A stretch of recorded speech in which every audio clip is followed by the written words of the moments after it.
और printing press का भी योगदान उसमें था, क्योंकि जब प्रिंटिंग प्रेस का योगदान बढ़ा तो क्या हुआ, लोग नए नए किताब पढ़ने लगे, नए नए किताबें छपने लगी। ठीक है, तो ये सब चीजें धर्म और समाज में सुधार की जरूरत पड़ी, जैसे पत्र पत्रिकाएं बनने लगे। तो यहाँ पर सबसे पहला धर्म आता है जो समाज के अंदर पहला जो सुधार हुआ वो हुआ ब्रह्म समाज का। किसकी स्थापना हुई? ब्रह्म समाज की। तो ब्रह्म समाज की स्थापना कौन करते हैं? राजा राम मोहन राय। कौन करते हैं? राजा राम मोहन राय। तो आज हमें इनके बारे में कुछ जानने की जरूरत है।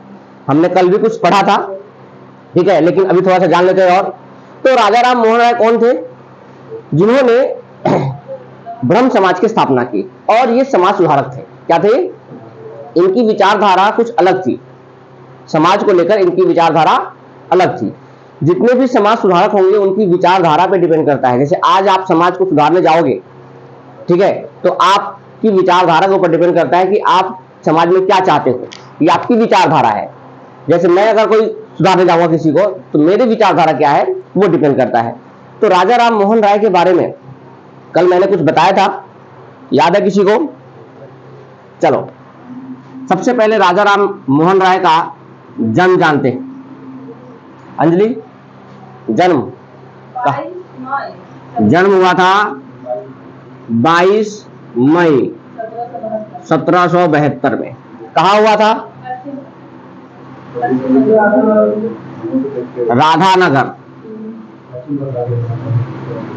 राधानगर हुगली। और ये कहाँ है? उत्तर प्रदेश में, पश्चिम बंगाल में। कहाँ है ये? पश्चिम बंगाल में। यानी इनका जन्म 22 मई 1772 को राधानगर हुगली पश्चिम बंगाल में हुआ। और इनकी मृत्यु बताओ पहले तो, फिर और बात करेंगे। 27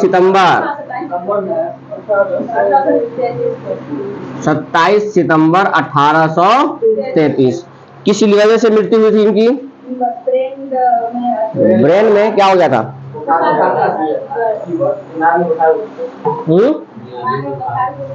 मस्तिष्क ज्वर। किस वजह से?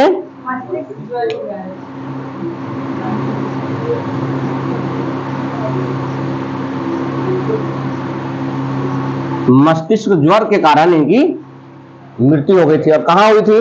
भारत में ब्रिस्टल। ब्रिस्टल जगह है एक इंग्लैंड में। अगर लंदन देता है तो गलत होगा क्या? लंदन वही है। तो इनका 27 सितंबर 1833 को इनकी मृत्यु आती है। किस कारण से? मस्तिष्क ज्वर से। पूछा जाता है कि ऐसे कौन से समाज सुधारक है या भारतीय हैं जिनका यूरोप में मृत्यु हुआ था, मतलब इंग्लैंड में मृत्यु हुई थी, तो कौन है? राजा राम मोहन राय। इनका जो कब्र है वो भी कहाँ है?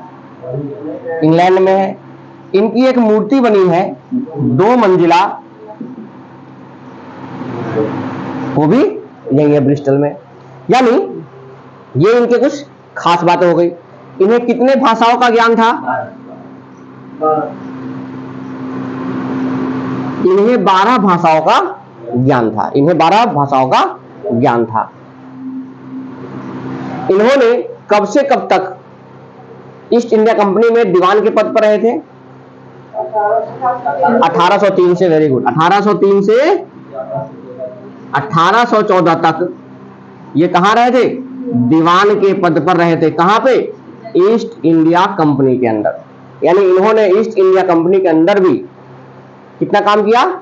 कम से कम 11 साल इन्होंने, या 12 साल ईस्ट इंडिया कंपनी को दिया। इसके बाद ये वहां से जब निकलते हैं उनकी विचारधारा से, और वहां से आने के बाद ये समाज में बहुत सारे सुधार की ओर अग्रसर होते हैं। पत्र पत्रिकाएं डेवलप करते हैं, कुछ किताबें प्रकाशन करते हैं। इस तरीके से इनका जीवन आगे बढ़ता है।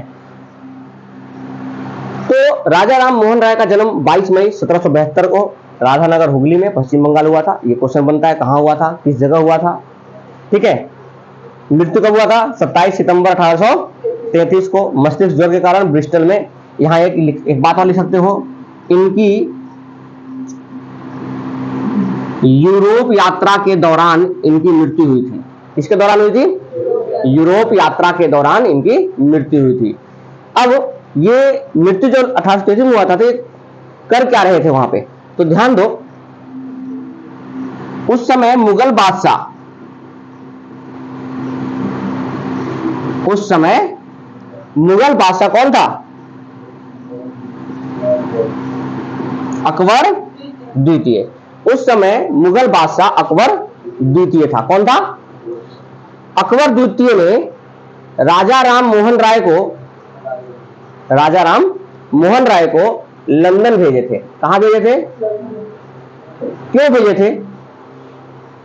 लंदन इसलिए भेजे थे क्योंकि उस समय राजा राम मोहन राय की पॉपुलैरिटी इतनी बढ़ गई थी सती प्रथा को लेकर, सती प्रथा को लेकर उनकी पॉपुलैरिटी इतनी बढ़ गई थी कि अकबर द्वितीय मुगल बादशाह को भी इनको लगा कि यही हमारा काम कर सकते हैं, क्योंकि उस समय उनकी पेंशन वेंशन पे बंद कर दिया था, कम कर दिया था अंग्रेजों ने।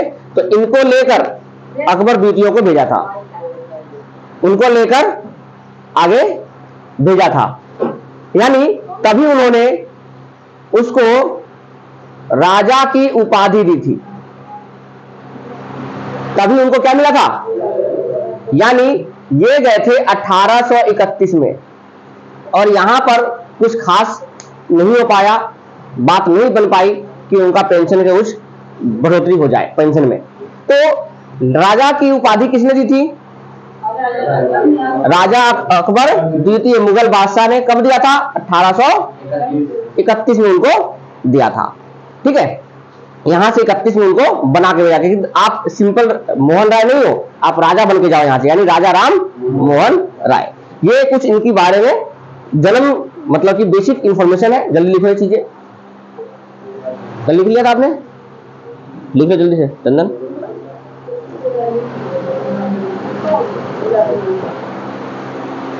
जल्दी लिखो।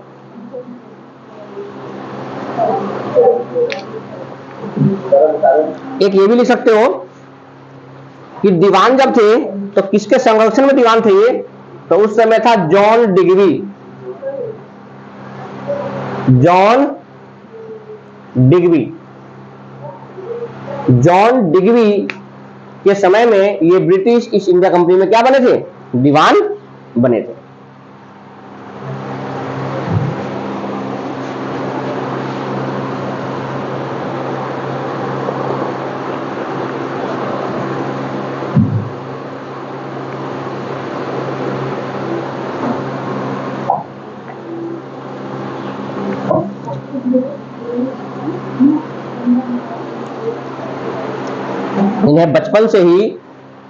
इन्हें बचपन से ही बहुत ज्यादा भाषाओं का ज्ञान था।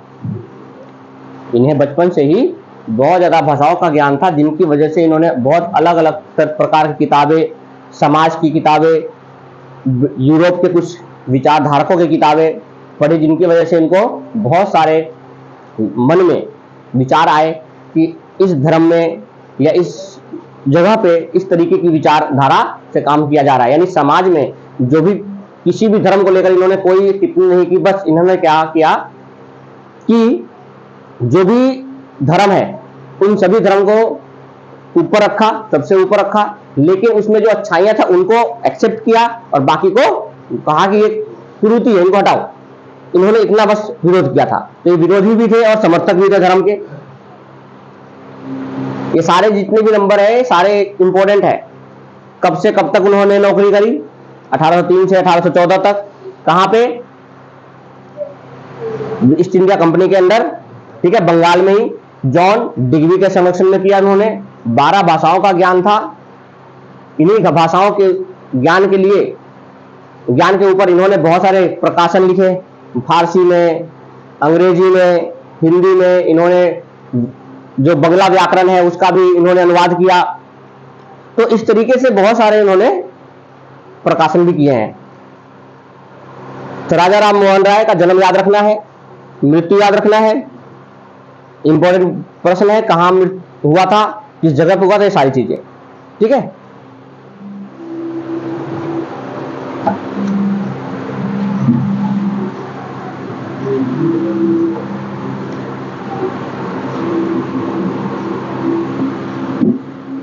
अब देखो, अब आता है इनकी उपाधियां।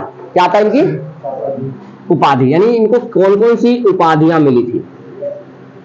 उपाधि या उपनाम, इनका कौन कौन से उपनाम थे, या इनको किन किन नामों से जाना जाता था। देखो, मुझे नहीं पता ना। सबसे पहला क्या है, सबसे पहले राजा। राजा उपाधि किसकी दिया था, राजा की उपाधि किसने दिया था, अकबर द्वितीय ने दिया था। राजा की उपाधि किसने दिया था, अकबर द्वितीय ने दिया था। दूसरा, इन्हीं को आधुनिक भारत के जनक कहा जाता है। किसका,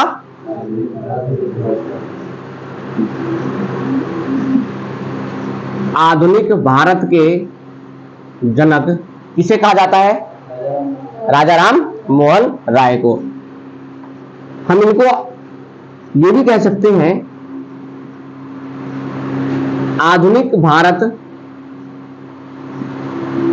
के प्रथम व्यक्ति कौन थे, राजा राम मोहन राय। इन्हीं को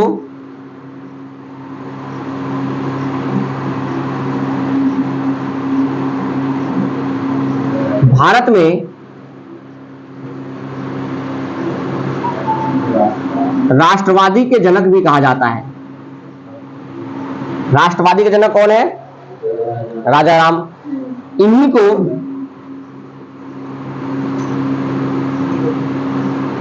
पत्रकारिता का जनक भी कहा जा सकता है, या अग्रदूत कहा जा सकता है।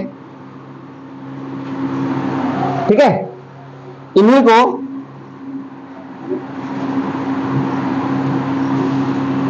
युगदूत कहा जाता है।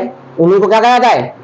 यहां से एक सवाल बनता है आपके एग्जाम में कि युगदूत किसने कहा था, नेताजी सुभाष चंद्र बोस। नेताजी सुभाष चंद्र बोस ने इनको क्या कहा था, युगदूत कहा था। ठीक है, और इन्हीं को अतीत एवं भविष्य, वर्तमान में अतीत एवं भविष्य के बीच सेतु भी इनको कहा जाता है, कि इन्होंने ही वर्तमान और भविष्य के जो सेतु है, यही काम किया था इन्होंने, कि वर्तमान को भविष्य के साथ इन्होंने जोड़ दिया, यानी अतीत को भविष्य के साथ जोड़ दिया। बीच में कौन सी घटना घटी, इन्हीं वजह से उन्हें समाज सुधारक भी कहा जाता है। और ब्रह्म समाज में राजा राम मोहन राय के इतनी सारी उपाधियां मिलके या उपनाम इनके थे। कौन कौन से, राजा अकबर, राजा ने, राजा का उपाधि किसने दिया था, द्वितीय ने। कब दिया था, ये भी लिख सकते हो, 1831-32 में दिया था। आधुनिक भारत के जनक भी इनको कहा जाता है। आधुनिक भारत के प्रथम व्यक्ति भी यही है। भारत में राष्ट्रवादी के जनक भी यही है, राष्ट्रवाद के। पत्रकारिता के जनक भी यही है, अग्रदूत भी यही है। युगदूत किसने कहा था, नेताजी सुभाष चंद्र बोस ने कहा था। अतीत एवं भविष्य के बीच सेतु भी इनको कहा जाता है। बात करते हैं इनकी विचारधारा कैसी थी। इनकी विचारधारा, तो इनकी विचारधारा, ये समर्थक भी थे और विरोधी भी थे। ये समर्थक भी थे और विरोधी भी थे। ये समर्थक किस किस के थे, तो ये समर्थक थे जैसे स्त्री शिक्षा में, अंग्रेजी शिक्षा के समर्थक थे ये। ओके, ये विधवा विवाह के समर्थक थे। जाति प्रथा, जाति प्रथा के तो ये विरोधी थे। ठीक है, विरोधी मतलब होता है कि किसी भी चीज का विरोध करना। जैसे कि सती प्रथा के समर्थक थे क्या ये तो विरोधी थे। तो देखो, समर्थक का मतलब होता है कि जो समाज में, जो भी समाज में चीजें चल रही है, उनका क्या करना, समर्थन करना। उनका क्या करना, समर्थन। तो वो तो समर्थक हो गया। जो भी समाज में चीजें चल रही है, उनको अच्छा नहीं लग रहा, तो वो विरोधी हो गए उनके। ठीक है, जैसे ये विरोधी किसके थे, मूर्ति पूजा के। समर्थक किसके थे, एकेश्वरवाद के। किसके समर्थक थे ये, और इन्होंने इसके ऊपर किताब भी लिखी है फारसी में, एकेश्वरवाद के थे ये आत्मा अमर है, ये इसके भी समर्थक थे, ये स्त्री शिक्षा के समर्थक थे, ये विधवा विवाह के समर्थक थे। तो इस तरीके से इनके विचारधारा में जो अच्छाइयां थी उसके समर्थक थे समाज में, लेकिन जो समाज में कुरीतियां थी उनकी ये बिल्कुल विरोधी थे, जैसे सती प्रथा, पर्दा प्रथा, बाल विवाह, कन्यावध, इस तरीके से बहुत सारे कुरीतियां थी जिनके क्या थे, विरोधी थे। तो इनके विचारधारा में दोनों ही चीज लगती है, समर्थक और विरोधी।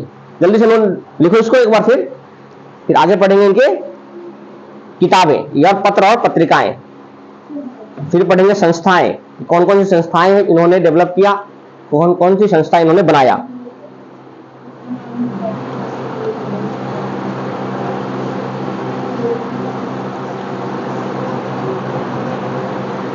कुछ इनकी इंपो लिख ले, उसको लिखा कहाँ है,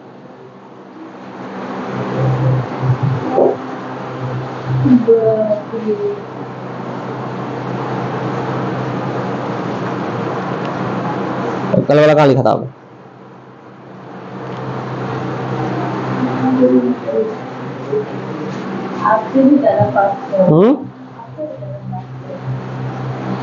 पत्रकारिता में कुछ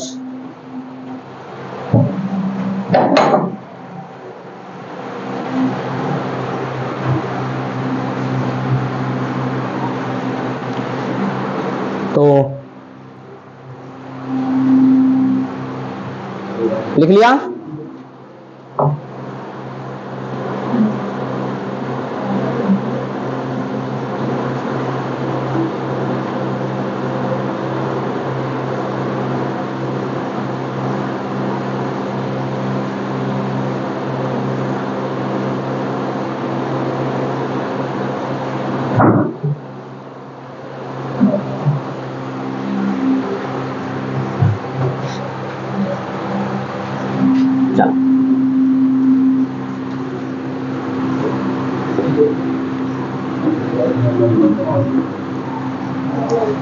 देखो लिखा करो ना, थोड़ा सा ऊपर ऊपर से लिखा करो, ठीक है, क्योंकि वीडियो तो रहेगा ही, तो इस वीडियो को अपना देख लेना, फिर इसको उतार लेना उन चीजों से भी, ठीक है ना, ताकि ज्यादा हम चीजों को समझ सकते हैं। ठीक है, चलो अब आती है इनके पुस्तकें, पत्र और पत्रिकाएं।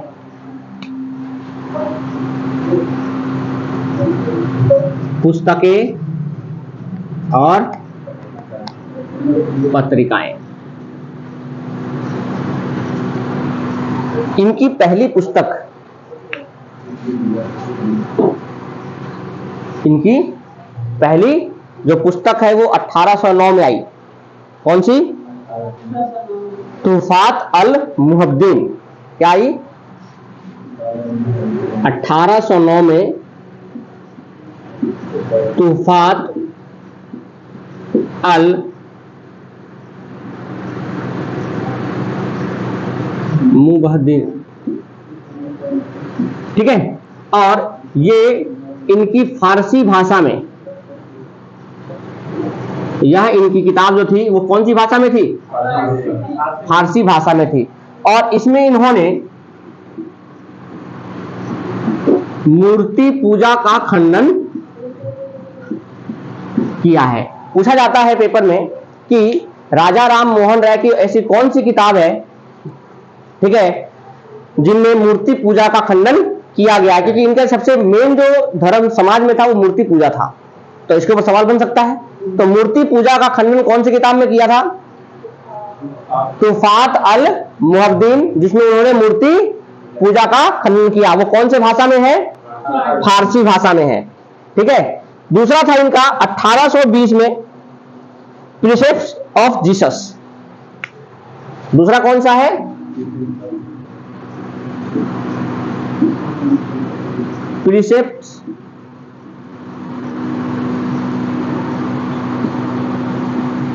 ऑफ जीसस, ठीक है, जिसमें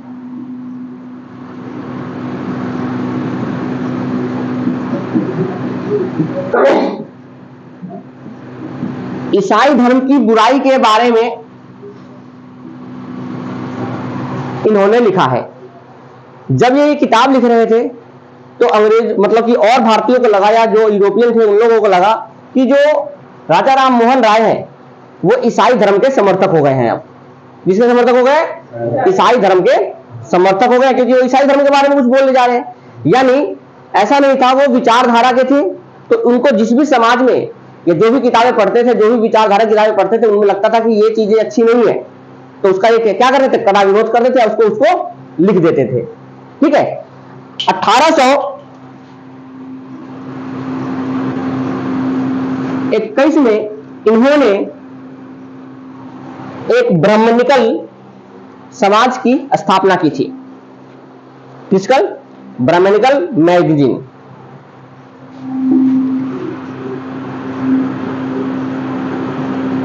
ब्राह्मणिकल मैगजीन की स्थापना करी, जो किस भाषा में थी? अंग्रेजी भाषा में थी। किस भाषा में थी? अंग्रेजी भाषा में थी। इनकी सबसे इंपॉर्टेंट एक किताब, इनकी सबसे इंपॉर्टेंट किताब का संपादन किया था इन्होंने। ये संपादन किया करते थे, वो था संवाद कौमुदी। संवाद, ये 1822 की बात है। किसकी बात है? 1822। संवाद कौमुदी। ये जो संवाद कौमुदी थी, ये साप्ताहिक पत्रिका थी। कौन सी पत्रिका थी? साप्ताहिक एक पत्रिका थी। कौन? संवाद कौमुदी, जो बंगला भाषा में लिखा जाता था। किस भाषा में? यानी बंगला भाषा में संवाद कौमुदी लिखा करते थे। ये इंपॉर्टेंट बात है, याद रखना। ठीक है, क्वेश्चन आता है इस पे। तो साप्ताहिक पत्रिका जो बंगला भाषा में लिखा जाता था, इसमें क्या होता था? तो इसमें केवल और केवल समाज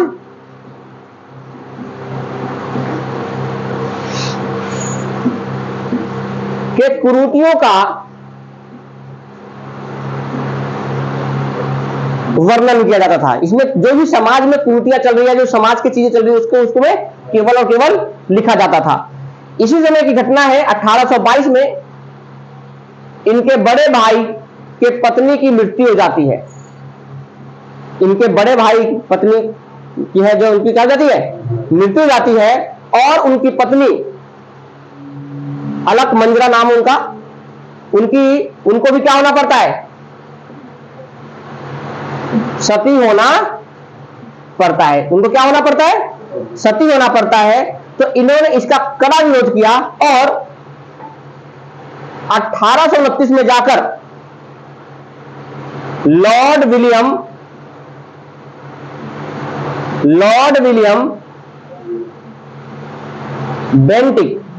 विलियम बेंटिक ने सती प्रथा का अंत करवाया। किसका? सती प्रथा विनियम ले आया। विनियम, सती प्रथा विनियम। याद करो, उस समय लॉर्ड विलियम बेंटिक बंगाल के गवर्नर जनरल थे या भारत के गवर्नर जनरल थे?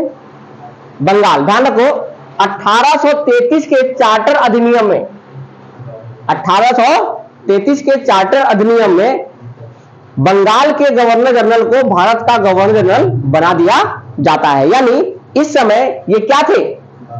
पूछा जाता है बंगाल के गवर्नर जनरल। पूछा जाता है एग्जाम में कि जब सती प्रथा का अंत हुआ, उस समय लॉर्ड विलियम बेंटिक भारत के गवर्नर जनरल थे, वायसराय थे, बंगाल के गवर्नर जनरल थे या बंगाल के गवर्नर थे? बंगाल के, क्योंकि 29 में पास हुआ। और इसी बात से आप ध्यान रख सकते हो कि अंतिम बंगाल का गवर्नर जनरल विलियम बेंटिक, और प्रथम, क्योंकि देखो 1833 वो टाइम है जहां पे बंगाल को पूरे भारत के साथ यानी मद्रास और बंबई को भी शामिल कर लिया जाता है। जब दोनों प्रेसिडेंसी को शामिल करते हैं तो भारत का गवर्नर जनरल बना दिए जाते हैं। यानी 1833 से पहले कौन थे? वहां भी विलियम बेंटिक थे, और 33 के बाद जब अधिनियम आया तब भी कौन आया? विलियम ही रहे, यानी अंतिम भी कौन थे?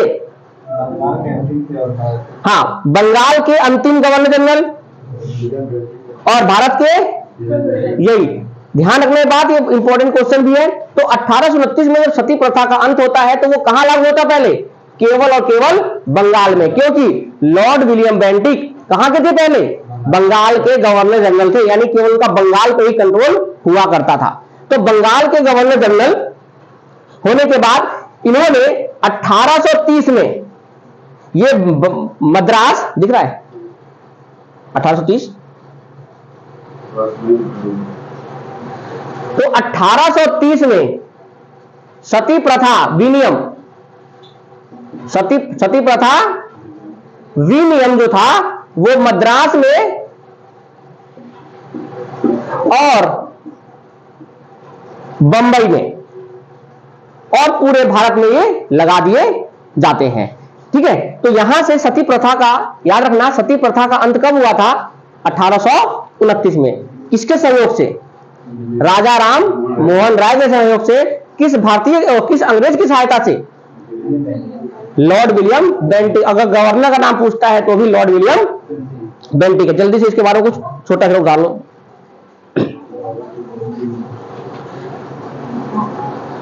इनके पत्नी का नाम, इनके भाई के पत्नी का नाम था अलका मंजरी। ठीक है, ये भी लिख सकते हो, ऐसा कोई यूपीएससी में सब चीजें हैं लेकिन जरूरत नहीं है। और संवाद कौमुदी में किसका बुराया करते थे? वो समाज के बुराइयों को लिखा करते थे वो।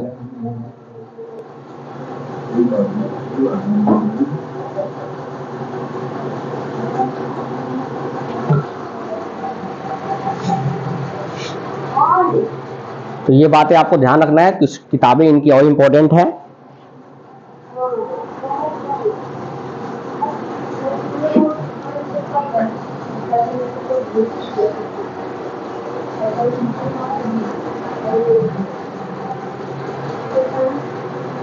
तो सती प्रथा के बारे में ध्यान रखना है, सबसे इंपॉर्टेंट ये बातें हैं कि कौन से संवाद में, संवाद कौमुदी में इसके बारे में चर्चा की गई है, समाज की बुराइयों का। ठीक है, कुरीतियों का वर्णन है इसमें। इनके साथ भी घटना हुआ था घर में, कौन? बड़े भाई की जो पत्नी थी उनकी मृत्यु हो गई थी, अलका मंजरी की, तो उनको भी क्या होना पड़ा था? सती होना पड़ा था। ठीक है, तो 1829 में जाकर सती प्रथा को उनको सफलता मिलती है, सती प्रथा का जो अंत करवाने में। और किसकी मदद से? Lord William Bentinck. ये ध्यान रखना, सती प्रथा का अंत किसने करवाया, कब हुआ, कौन से गवर्नर के साथ हुआ या किस गवर्नर के शासनकाल में हुआ, उस समय बता। मुगल बादशाह कौन था, ये भी पूछ सकता है। मुगल बादशाह कौन था इस समय? अकबर द्वितीय। इतना दिमाग तो लगा लिया।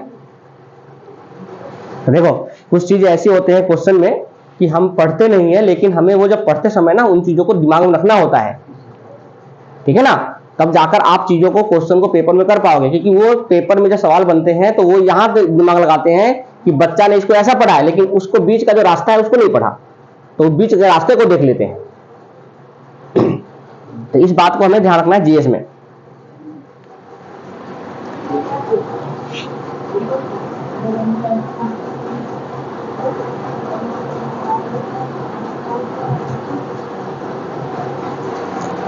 लिख लिया? इधर मिला दूं?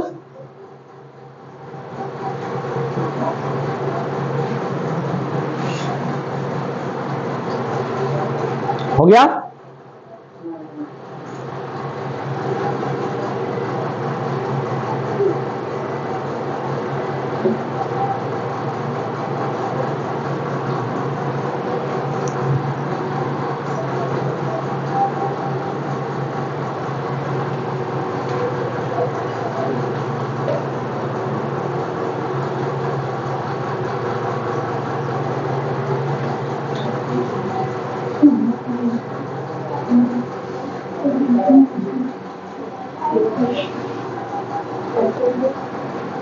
चलो, इनकी 1822 में 1800 एक और अखबार आता है, मिरातुल अल अखबार। मिरातुल अल अखबार, और ये प्रथम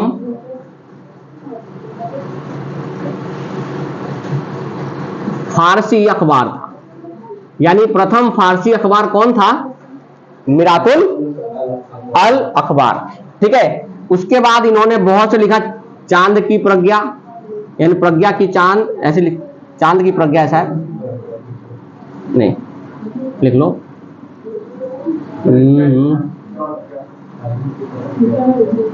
चांद की प्रज्ञा है शायद कुछ। ठीक है। उसके बाद इन्होंने उपनिषद, उपनिषद क्या होते हैं? उपनिषदों का बंगला में अनुवाद करा इन्होंने। ठीक है।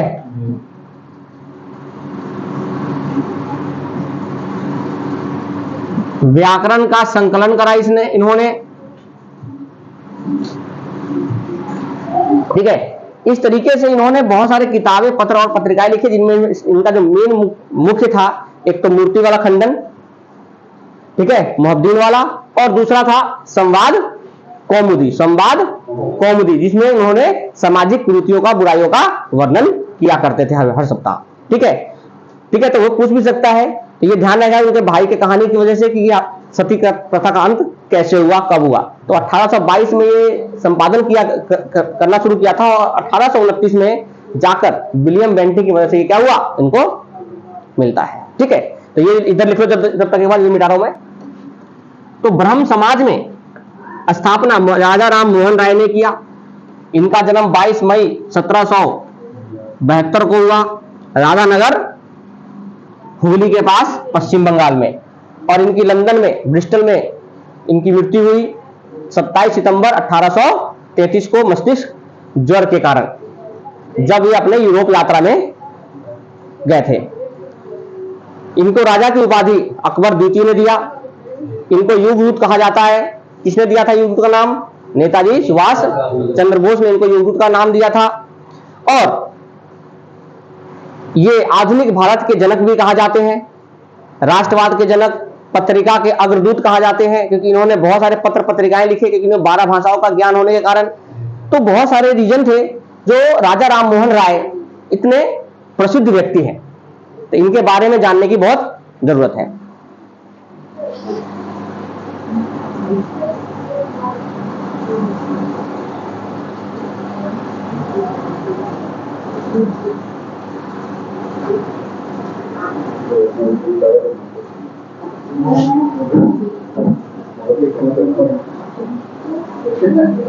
ठीक है। चलो, अब आते हैं इनके कुछ संस्थाएं। अब इन्होंने कौन कौन सी संस्थाएं का निर्माण किया,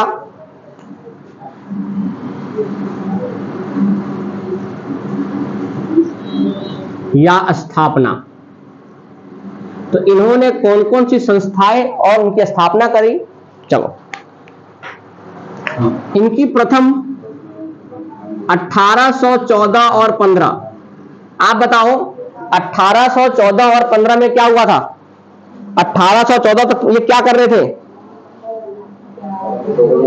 ये ईस्ट इंडिया कंपनी में क्या कर रहे थे? दीवान के पद पे थे। जब वहां से उन्होंने दीवानी पद को छोड़ा, तो उन्होंने 1814-15 में एक आत्मीय सभा का गठन किया। पूछा जाता है कि आत्मीय सभा का गठन किसने किया था? राजा राम मोहन राय ने। देखो, सन तो बहुत कम पूछता है, लेकिन आत्मीय सभा का गठन किसने किया था? राजा राम मोहन राय ने। इस आत्मीय सभा में क्या हुआ कर रहा था? इसमें विचारधारा, जो भी विचारधारा के लोग होते थे, विचारधारा के लोगों की सभा थी ये। इसमें लोग अपने अपने समाज की विचारधारा को यहां पर रखते थे इस सभा के दौरान, और यहीं पर आत्मीयता, यानी आत्मा अमर है ना, इस तरीके का, यानी आत्मीयता का वर्णन भी इसी सभा में किया जाता है। दूसरा 1817 की बात है। 1817 में उन्होंने एक कॉलेज की स्थापना करी जिसको आज प्रेसिडेंसी विश्वविद्यालय के नाम से जाना जाता है। किस नाम से? इससे पहले इसका नाम था प्रेसिडेंसी कॉलेज, फिर अब इसको क्या बना दिया गया है? विश्वविद्यालय। क्या बना दिया गया है? विश्वविद्यालय। यानी 1817 में इन्होंने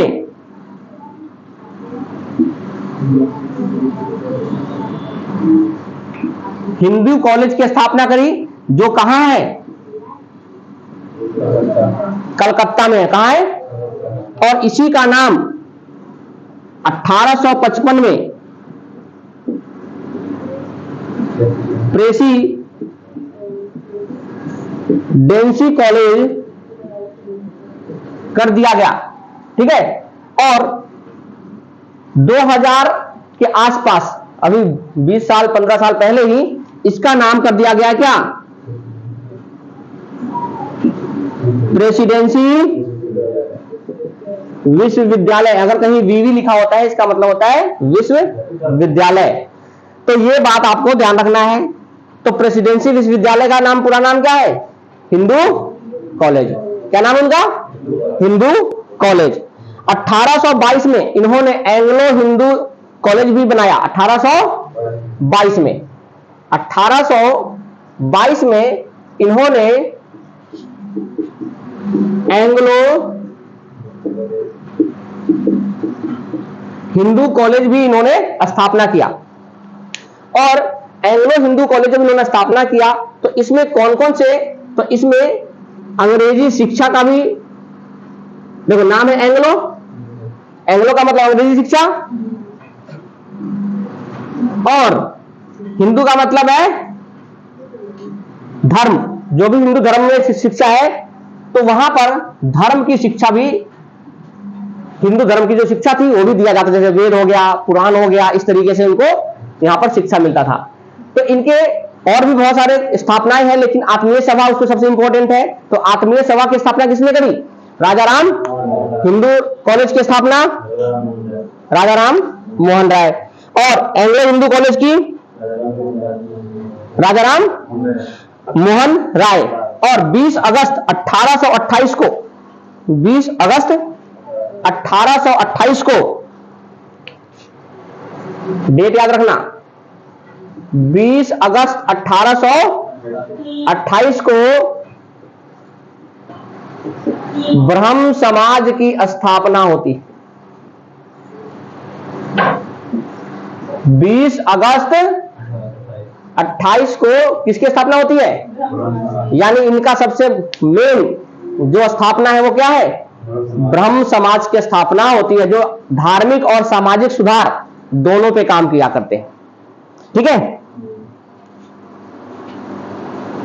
लिख लो जल्दी से इसको, फिर इसको मिटाकर कुछ और लिखना है।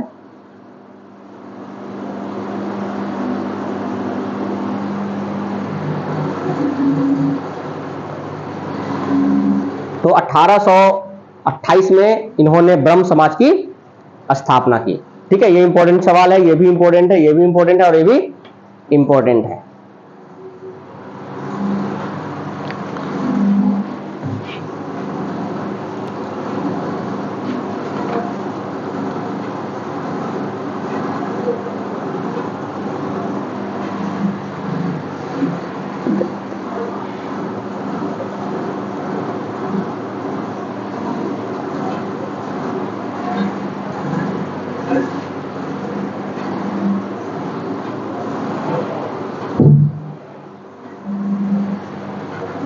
हो गया यहां तक?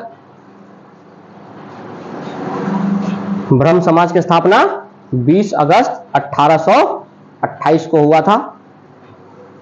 इसमें उन्होंने सती प्रथा का उन्मूलन किया था। किसमें? सती प्रथा का उन्मूलन इसमें किया था। ठीक है, ये सब बातें ध्यान रखना, क्योंकि देखो 1829 का समय है जब सती प्रथा लागू हुआ था, विनियम। तो इस समय इसमें ही ब्रह्म समाज में इन्होंने सामाजिक सुधार के लिए सती प्रथा का उन्मूलन किया था।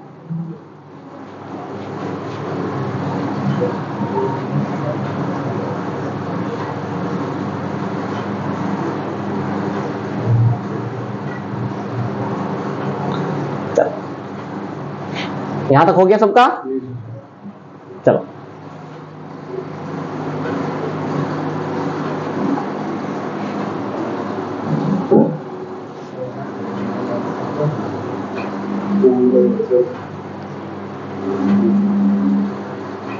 ठीक है। चलो, जब कोई भी संस्था बनती है ना, बड़ी सी संस्था, तो उसमें उस जो बनाता है उसके आने वाले उत्तराधिकार को या तो पहले डिसाइड कर दिया जाता है, उसमें लिख दिया जाता है कि जो इसका उत्तराधिकार होगा वो बड़ा बेटा या छोटा बेटा होगा।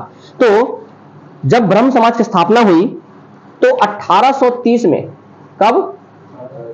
1830 में राजा राम मोहन राय ने उसमें इस ब्रह्म समाज के 2 लोगों का नाम रख दिया था, यानी 2 लोगों का नाम यहां पर लिख दिया गया कि ब्रह्म समाज में आगे कौन बनेंगे आगे संचालक। तो उनका 2 नाम था। तो नाम पूछ लेता है कि ब्रह्म समाज में स्थापना किसने किया? राजा राम मोहन राय। लेकिन 1830 में उन्होंने 2 लोगों का नाम दे दिया।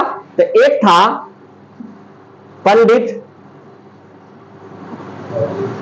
रामचंद्र विद्यावगीश। एक थे कौन? पंडित रामचंद्र विद्यावगीश। और एक थे महर्षि द्वारका नाथ टैगोर। कौन से 2 व्यक्ति थे?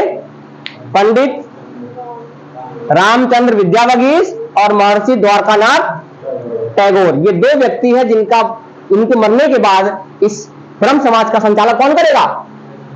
पंडित रामचंद्र विद्यावगीश और महर्षि द्वारकानाथ टैगोर। ठीक है। अब जब समाज की बात करते हैं तो जब इनकी 1833 में मृत्यु जाती है, जब इनकी 1833 में क्या हो जाती है? मृत्यु हो जाती है, तो इन्होंने, इन 2 लोगों ने इस समाज को आगे बढ़ाया और आगे आकर ब्रह्म समाज के भी टुकड़े हो जाते हैं। क्योंकि देखो, कोई भी धर्म बना, चाहे बौद्ध धर्म बना, वही बट गया महायान और हीनयान में, जैन धर्म बना, वही बन गया अलग। ठीक है। कौन जैन धर्म का किसमें बटा हुआ था? श्वेतांबर और दिगंबर। ठीक है। बौद्ध धर्म में भी क्या हुआ? बंटवारा हो गया था, हीनयान और महायान में। तो महायान और हीनयान का मतलब क्या होता था? हीनयान होता था वो जो जादू टोना पे विश्वास करते थे। ठीक है। तो इस तरीके से लोगों का धर्म के प्रति समय के साथ बदलाव होता चला गया। इसी तरीके से ब्रह्म समाज में भी ऐसा घटना हुआ कि इसके भी टुकड़े हो गए, इसका भी बंटवारा हो गया। ठीक है। तो इनका एक पुत्र था देवेंद्र नाथ टैगोर। कौन था इनका पुत्र? तो इसका संचालन फिर इन दोनों के हाथ से कहां चला जाता है? देवेंद्र नाथ टैगोर के पास चला जाता है। और देवेंद्र नाथ टैगोर का एक दोस्त शामिल होता है और वो इस चीज को बंटवारा कर देता है, क्योंकि वो ईसाई धर्म के क्या थे? ईसाई धर्म के समर्थक थे। अब ये ईसाई धर्म के बिल्कुल कट्टर, दूसरा ईसाई धर्म के बिल्कुल समर्थक। तो इसलिए ये दोनों दोस्त में आपस में विवाद हो जाता है और 1865 के आसपास इस ब्रह्म समाज के फिर 2 टुकड़े हो जाते हैं। इसके बारे में चर्चा हम कल करेंगे फिर अब। ठीक है। तो यहां तक ध्यान रखना है कि ब्रह्म समाज के स्थापना के बाद कौन से 2 लोग जिनको ब्रह्म समाज का संचालन सौंपा गया? पंडित रामचंद्र विद्यावगीश और महर्षि द्वारकानाथ टैगोर। उसके बाद इनका पुत्र, यहां लिख सकते हो, द्वारकानाथ टैगोर का पुत्र देवेंद्र नाथ टैगोर इसका संचालन करता है। और आगे चलकर 1865 के आसपास इसमें भी क्या हो जाता है? 2 भागों में बट जाता है। तो ब्रह्म समाज के भी टुकड़े हो जाते हैं। इस बात में हम चर्चा कल करेंगे।